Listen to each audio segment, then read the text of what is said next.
வணக்கம்.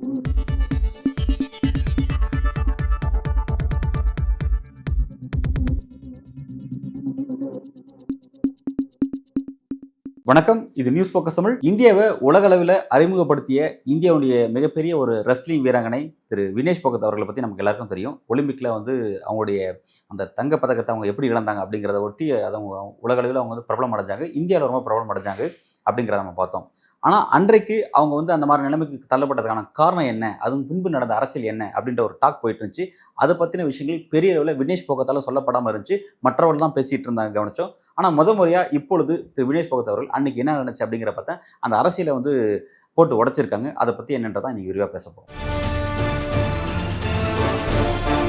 வினேஷ் போகத் யார் இவங்க அப்படின்ற அவங்களோட ஷார்ட் ஹிஸ்ட்ரி என்னன்றதை பார்த்துருவோம். வினேஷ் போகத் ஹரியானா மாநிலத்தை சேர்ந்த ஒரு ரெஸ்லிங் வீராங்கனை அப்படிங்கிறது நமக்கு தெரியும்.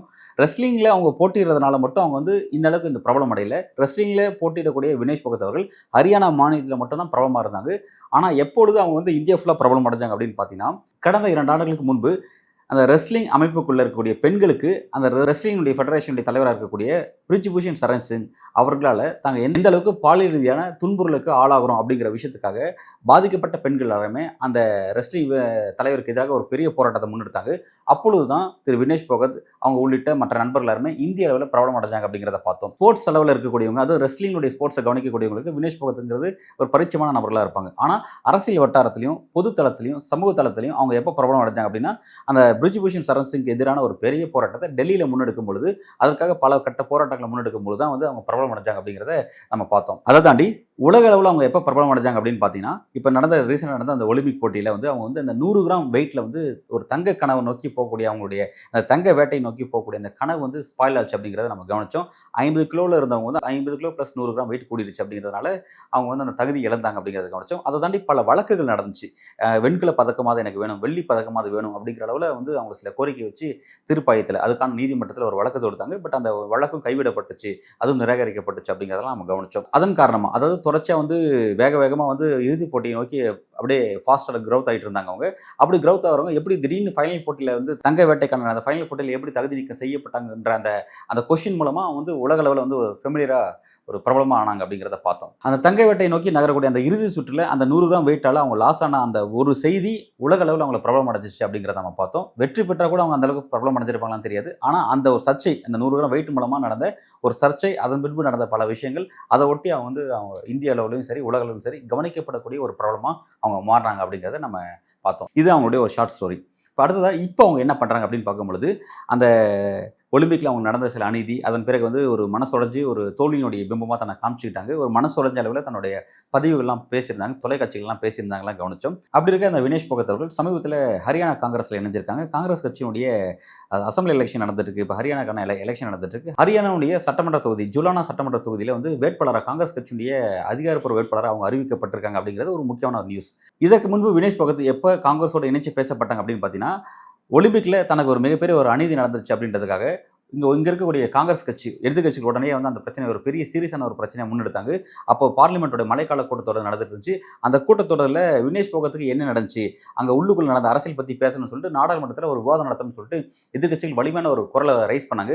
ராஜ்யசபாலையும் சரி லோக்சபாலையும் சரி ஒரு பெரிய போராட்டத்தை முன்னெடுத்தாங்க. குறிப்பாக ராஜ்யசபாவில் ஒரு பெரிய போராட்டத்தை கார்கே தலைமையிலான காங்கிரஸ் முன்னெடுத்தாங்கிறத பார்த்தோம்.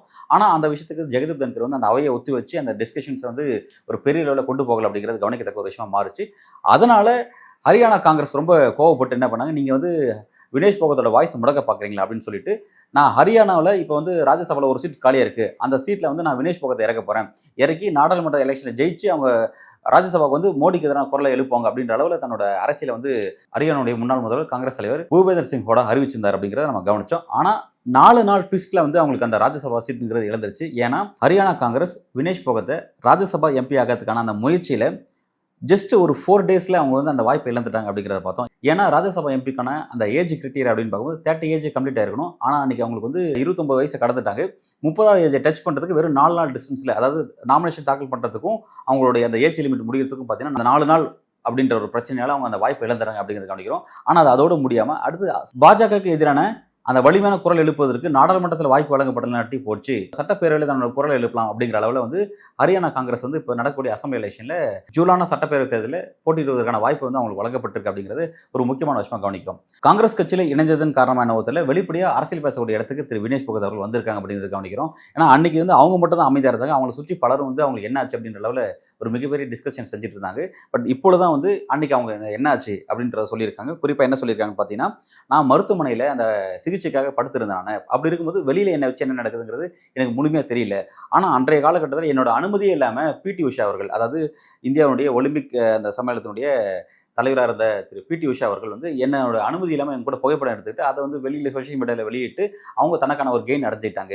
அதாவது ஒரு பூட்டிய அறைக்கு பின்னாடி என்ன அரசியல் என்ன நடக்குமோ அது மாதிரியான விஷயங்கள் அன்றைக்கி எனக்கு நடந்துச்சு, அன்றைக்கி பல விஷயங்கள் எனக்கு மறைக்கப்பட்டுச்சு, என்னை வச்சு சில அரசியல் நடந்துருச்சு அப்படிங்கிற அளவில் தன்னோட கருத்தை பதிவு செஞ்சுருக்காங்க. பிடி உஷான்னு எடுத்து பேசும்பொழுது பிடி உஷாவை இன்னைக்கு ஒலிம்பிக்கினுடைய அந்த ஒலிம்பிக் சம்மேளனத்தினுடைய தலைவராக நியமிச்சிருக்கிறது இன்றைக்கு இருக்கக்கூடிய இந்திய அரசு. இந்திய அரசுன்னு பார்க்கும்போது அது பிஜேபி அரசு அப்படிங்கிறது கவனிக்கிறோம். அப்படி இருக்கும் பாஜக இதன் மூலமாக அந்த வினேஷ் போகத்தை தங்களுக்கு ஆதரவான ஒரு அரசியல் முன்னெடுக்கிறதுக்கான ஒரு விளம்பரத்தை அன்னைக்கு பிடி உஷா மூலமா தேடிட்டாங்களோ அப்படின்ற ஒரு விஷயங்கள் வந்து இன்னைக்கு வினேஷ் போகத்துடைய கருத்து மூலமா நம்மளால புரிஞ்சிக்க முடியுது. எனவே இன்னைக்கு வினேஷ் போகத் அவர்கள் வெளிப்படையாக காங்கிரஸ் கட்சியில் இணைஞ்சு பாஜக எதிரான அரசியலை முன்னெடுக்க ஆரம்பிச்சிருக்காங்க. பல விஷயங்களை பற்றி இன்னைக்கு டீகோட் பண்ணி பல விஷயத்தை பற்றி இன்னைக்கு உடச்சி பேச ஆரம்பிச்சிருக்காங்க அப்படிங்கிறது கவனிக்கிறோம். ஆனால் இப்பொழுதுக்கு அந்த ஜுவலானா தொகுதியில் போட்டியிடக்கூடிய வினேஷ் போகத்துக்கு டஃப் ஃபைட் யார் அப்படின்னு பார்க்கும்பொழுது பாஜகவில் ஒரு ஃபைட் இருக்குது அப்படிங்கிறத புரிஞ்சிக்க முடியுது. ஆனால் பாஜக காங்கிரஸ் வினேஷ் போகத்துடைய அந்த இமேஜ் மூலமாக இன்னைக்கு பாஜக கேண்டிடேட்டால் ஸ்கோர் பண்ண முடியாதுங்கிறது கவனிக்கிறோம்.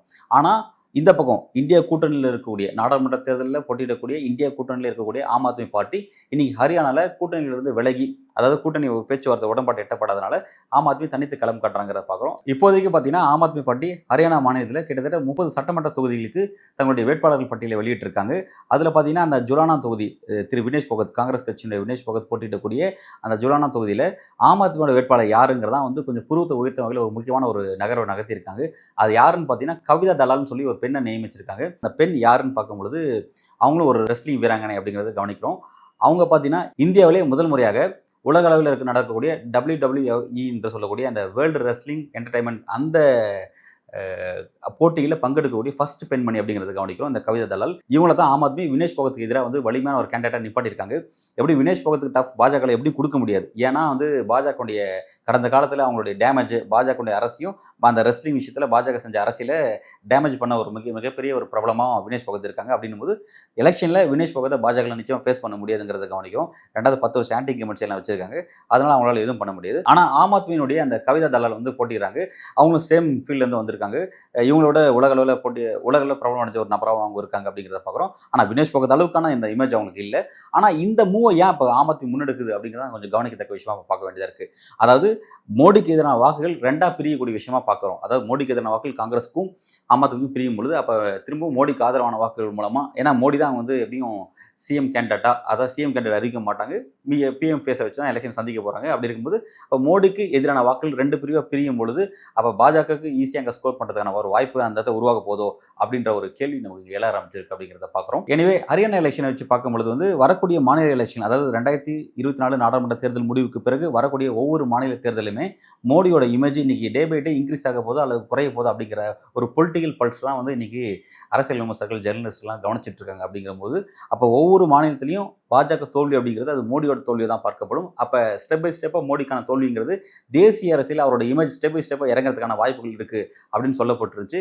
ரீசெண்டாக இப்போ இந்தியா டுடே நடத்திய சர்வேல ஃபர்ஸ்ட் டைம் மோடியோட இமேஜ் வந்து அந்த 50க்கு கீழே இறங்கியிருக்கு அப்படிங்கிறத பதிவு செஞ்சுருந்தாங்க. அதே மாதிரி ராகுல் காந்தி, எதிர்க்கட்சி தலைவராக கூடிய ராகுல் காந்தியோட இமேஜ் வந்து 22 29 28 சம்திங் என்னமோ ஸ்டெப் பை ஸ்டெப்பாக இன்க்ரீஸ் ஆகிட்டு இருக்காரு அப்படின்றத பதிவு செஞ்சுருந்தாங்க. அப்படி இருக்கும்போது ஒவ்வொரு எலெக்ஷன்லையுமே இனி மோடி சந்திக்கக்கூடிய, அதாவது பாஜக சந்திக்கக்கூடிய ஒவ்வொரு தோல்வியுமே அது மோடியினுடைய இறங்குமுகமாக தான் இருக்கும் அப்படின்னு சொல்லக்கூடிய இடத்துல இனி வரக்கூடிய காலகட்டத்திலையும் இந்தியா கூட்டணி நாடாளுமன்ற தேர்தலில் மட்டும் அல்லாமல் வரக்கூடிய மாநில தேர்தலோ, மாநிலத்தில் நடக்கக்கூடிய இடைத்தேர்தலோ, உள்ளாட்சி தேர்தலையோ எல்லா இடத்துலையும் ஒன்றிணைஞ்சு பயணித்தா மட்டும்தான் மோடியினுடைய அரசியல் எதிர்காலத்துக்கு அவங்களால முடிவுரை எழுத முடியும். இல்லாத பட்சத்தில் மீண்டும் அதே தவிர 2024 இந்தியா கூட்டணி உருவாவதுக்கு முன்பு எப்படி எதிர்க்கட்சிகள் இருந்தாங்களோ அதே பேட்டர்னை நீங்கள் ஃபாலோ பண்ணாங்க அப்படின்னா அது நிச்சயமாக மோடிக்கு ஏதோ ஒரு வகையில் வாய்ப்பு வழங்கக்கூடிய ஒரு நடவடிக்கை, ஒரு வியூகமாக தான் பார்க்கப்படுது.